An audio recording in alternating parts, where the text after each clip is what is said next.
say we should not look at it as if it's a firefighting or a crisis management.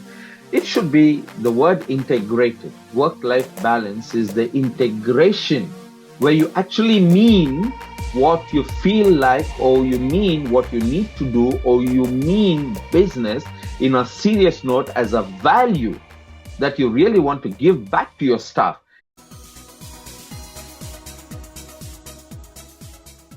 So Mr. Carl Bossa from Tanzania.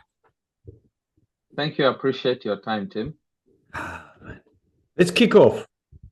What interests you about employee well-being, mindfulness? Okay, just to let you know from my own perspective, I have a saying which I use as my tagline, which says changing lives and making a difference. And what it means is going all the way to make sure that whatever I do, in whichever manner I decide to connect with people, to engage with them in various activities, programs, etc., it's always about making that difference. If I cannot make a difference, then it seems all my effort is sort of useless. So in fact, I used to joke with people and say, if I died, on my tombstone, just write, he was a man of the people. Oh, I like Simple. In terms of my experience, I can say I have a rather hands-on, down-to-earth, grassroots experience of all types of situations. Now, I love that start, because what you're talking about here is passion for people. You've got a passion for people to excel. I love that, changing lives and making a difference. So when we have a look at corporates with the HR and the L&D executives and the managers, have you seen, and it's the first time I'm actually thinking about this, asking this question, have you seen a disconnect between their passion for the people and just having a job? I think that for me is fairly spot on. I have to be honest. Tanzania is moving from a situation where we used to have a more social mentality, socialist society, moving towards now a more corporate, capitalistic, private sector oriented business.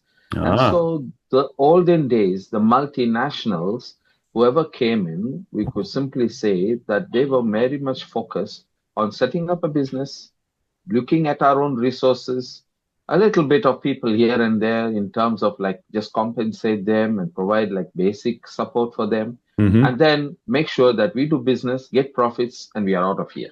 So that we could say was a fairly straightforward approach to the business. So until recently, and in many of my other experiences outside of the country, and more recently, I should say, the last conference at Cape Town, I was amazed by the number of experts who came into that conference talking about wellness, performance, talking about people-related issues, coaching, mentoring. Now, these were high value that staff desperately need, but not very often get as part of their engagements with the work. So you can simply say it as you mentioned. People are looking for work, they get paid, possibly they're happy with what they're getting, and life goes on. The value adds, that's another ball game.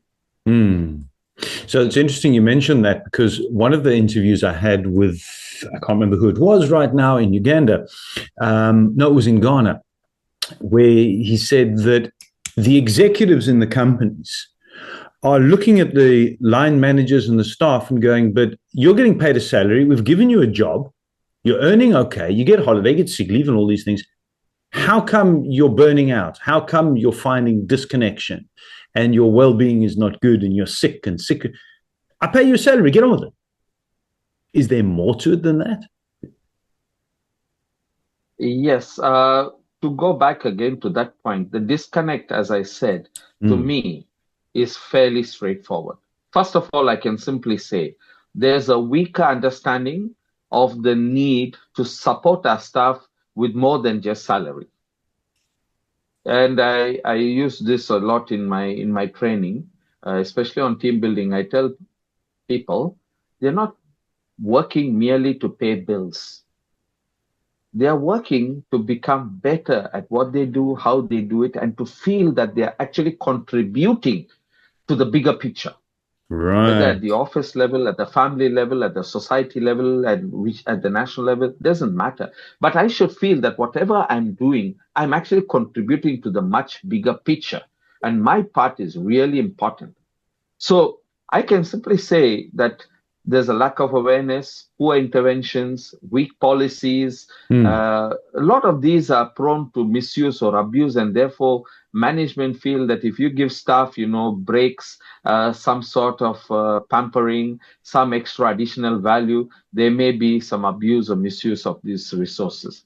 So you can actually see when we have a large workforce, for example, in the public sector, it's very difficult to have specialized, coaching, mentoring programs or wellness programs for such a mass of staff, Mm. because the costs then become it's different when it's private sector or civil society, NGO sector, where may have smaller numbers of staff, and depending at the senior level, people tend to benefit a lot because it's the ones who put in the system, and so Mm. they understand. When you come out from a perspective of emotional fatigue, people feel burnout and what, it's at the very senior level because they think they use their head a lot, strategy, planning, focusing on business development, expansion, financial models, so they Yeah. take it all like that. Whereas they look at the lower staff from the mid range to the junior level or support staff, their challenges are about my family, about the kids' school fees, about financial situation, and if you tell them focus on your KPIs, your targets, and make sure that the company is profitable, it's hitting them hard because they are not getting anything in return which supports their other deeper needs. And Okay. therefore, they come into work and they know every day I am supposed to do one, two, three. The choice is to do the one, two, three and just get out, complaining, disappointed, frustrated, lack of Mm. support, no other mechanisms for them to air out or to get any um, coaching, mentoring to their problem. So you can see this is where it is. At the senior level, a gooder life, better situations, Okay. at the mid and lower level, those in manufacturing, they are in the workshops, the heat, the They're dust. struggling. So you can see, yes, Hmm. so that's what it is. I want to ask you here now. You started off by saying that you're seeing that there's a changing environment due to the corporate capitalistic mindset of the company, big companies coming in and taking over. So you're seeing in Tanzania a bit of a shift from the smaller companies where perhaps there was more attention to the individual line staff and the middle management, um, fulfillment and feelings of satisfaction and peace so that they're not burning out. But it's actually changing because now it's corporatized and the guys at the top are the ones that are doing all right. And they're not understanding why the guys down below who are now becoming a number as opposed to a person. You're seeing that as going backwards. Would that be right? Is that what you're saying? Yeah, I think in a way, what even the government now is becoming more aware of balancing out some of these situations. Ah, And in many cases, government is also now starting to work on public-private sector partnerships. So PPP, and it means that government is now claiming a more stake in these multinationals, like in the mining sectors, oil and gas, etc. So government wants to also show that they are an active partner to all these resources the country has. And while they get now a fair share of all the profits, hopefully now things are getting a little bit more balanced. They're also aware that staff need to be treated well, programs need to be put in place that empower people, that skills and talents and knowledge sharing, skill sharing, all this should be happening so that at some stage there's that possibility government is seeing in the future where they can even run and manage some of these resources themselves. okay. So in that way, you can see situations are getting a little bit better. and it's not like a one-sided game. Though it's not an easy takeover, but it's a negotiation going on for years, needing to express why not. Investors feel they have a right to because they are the ones putting in the money, the skill, the talent. But also government wants to know that you're using our own local resources. So you need to also give back to the community. So is government, and I remember this was when did we meet at the that HR boot camp? Crikey, it was in when was it? March, end of March. End of March, yeah. End of March, yeah. I remember quite a few discussions from countries saying that the governments are instituting legal requirements that companies must fulfill in order to ensure that they're actually looking after the well-being of the people, starting from the HR, that HR have to comply with certain regulations and ensure that within the companies. Is that what you're talking about, where the government are now coming in and saying, okay, companies, but you're coming in, we need to make sure that we're looking after the resources of the country, and you're not here to just come in and take the money. But part of the resources is the people. And in the end, it goes back to the people, the well-being of the people. I love this conversation, Carl, because this is a very different one than I've had with other people in the interviews that Dr. Dineo and myself are doing as part of the Wellthy program which we're creating. Because the others are looking all from just the company side. You're looking and saying, no, but the government has got a huge impact on what the companies are actually doing, be it that they're in partnership or that it's a private institution. The government saying, no, this has to be and must be about the people as well. Cool. Like it.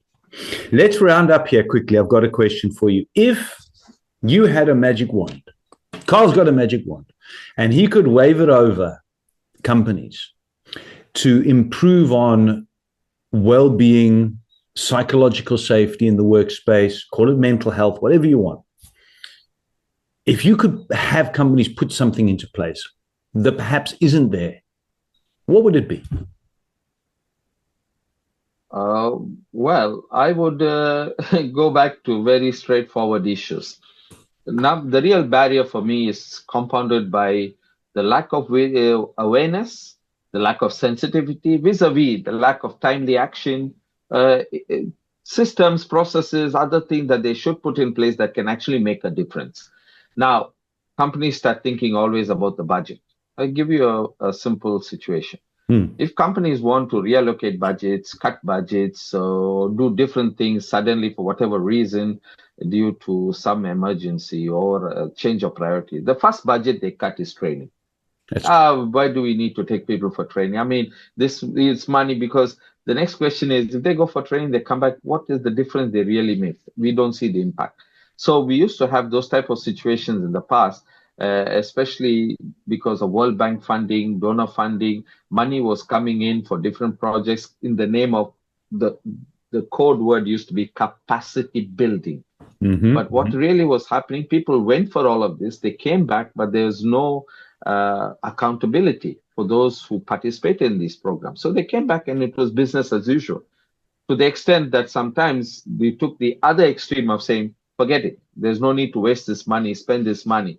So I think we need to just look at it from a very practical point of view.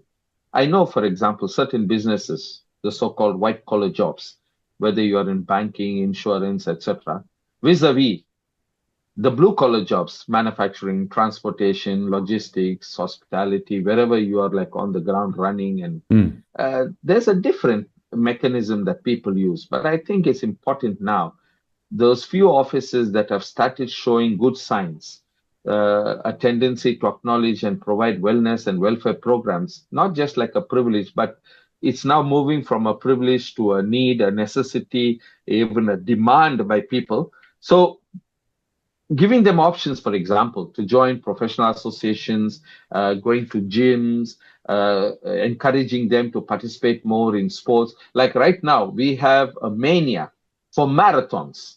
Every other time we have some marathon or the other. Health marathon, malaria marathon, men's marathon, women marathon, youth marathon.